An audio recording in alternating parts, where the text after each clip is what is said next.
दर्शकबिनीहरू सम्पूर्णमा नमस्कार। म तपाईँहरूको साथी उपेश लिम्बू।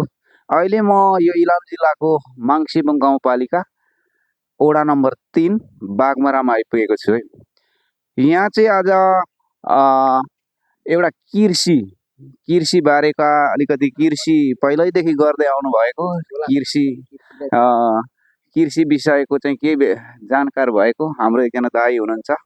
दाइसँग केही कुराहरू यो केरा सम्बन्धी कसरी उत्पादन गर्नुपर्छ भनेर, यो चाहिँ अर्ग्यानिक केरा, यो कुनै पनि मल तपाईँको त्यस्ता युरियाहरू केहरू प्रयोग नगरेको यो केराको बारेमा थोरै जानकारी लिनु मन लाग्यो।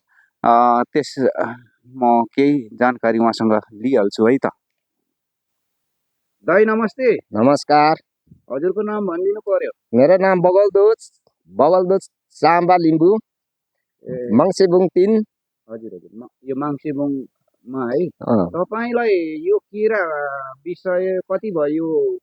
तपाईँले यो केरा त तपाईँको झलमल्ल फलेको छ, यस्तो राम्रो राम्रो केरा, चारैतिर केरा त उत्पादन भइरहेको छ। यो केरा विषयमा तपाईँलाई थोरै सोध्नु पर्यो। यो केरा लाउनलाई लाएको कति दिन अथवा कति महिनामा फल्छ, यो विषयमा बताइदिनु त।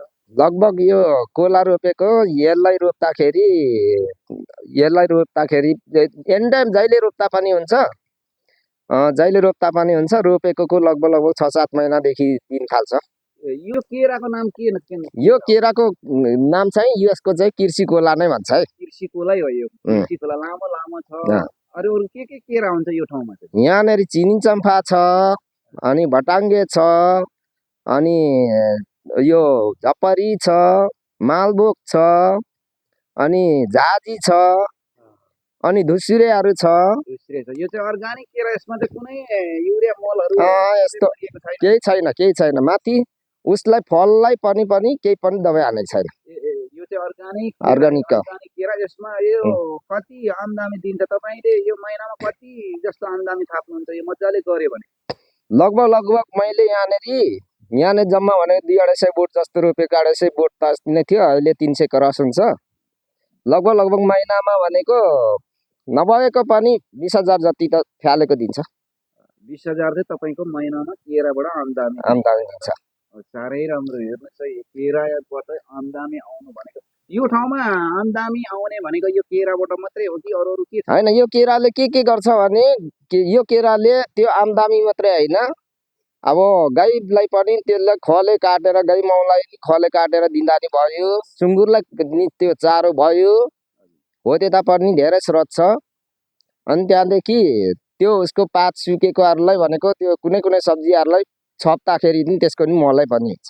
यो केरा तपाईँको खेती गरेर, कृषि गरेर युवा युवतीहरू विदेश जानु पर्दैन? यसलाई नै प्राथमिकता दियो भने यही नेपालमै, यो गाउँ बस्तीमै हुन्छ होइन त? भर सक्छ सबै। त्यो अब ठुल्ठुलो चाह लियो भने इच्छुक उनीहरू जान्छन्, नत्र भने त खासै पर्दैन। यसलाई भनेको केही पनि अब त्यो दुःख गरी बस्नु पर्दैन। एकचोटि रोपेपछि त्यो यो सुकेको पातहरू काट्यो, अनि त्यहाँदेखि सोही ठाउँमा मलमा यसो कता मल आयो, मल बनायो, अनि भित्र खेती पनि हुन्छ। यहाँ भित्र यी मकै पनि छरेको छ। मकै अब 1-2 दिनमा मकै फल्छ। यहाँनिर अब केरा त भइरहेको छ। यहाँनिर खेत पनि धान रोपियो हिजोस्ति, आयो मकै नि 1-2 दिनमा पाक्छ। यस्तो राम्रो हुन्छ भएन? यहाँ भित्र आलुहरू रोपेको छ। आलु पनि उत्पादन हुन्छ। ल, केराबाट यसरी आमदानी गर्यो भने नेपालमा के हुँदैन त? विदेश जाने अहिलेको युवा युवतीहरूलाई के भन्नुहुन्छ यो कृषिको विषयमा? के तपाईँहरू यो गर्न छोडेर उहाँहरूले अल्छीपनले विदेश गएको हो कि, अथवा उहाँहरूमा जाँगरै नभएर गएको हो कि यो विषयमा? होइन, जाँगर पनि हो एउटा कुरो, उनीहरूसँग जाँगर नभएको।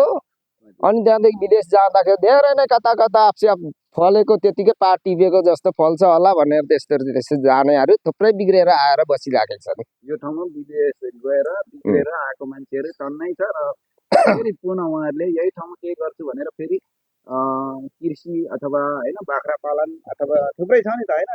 थुप्रै छ, त्यो पनि अपनाउन सुरु गरेको छ। अहिले त्यो मात्रै होइन, यो अर्ग्यानिक यो अहिले हामीलाई बिरुवा दिएको छ। यहाँ भर्खर रोपेको छौँ। कहाँ पुग्यो? चिन्छ कि चिन्दैन?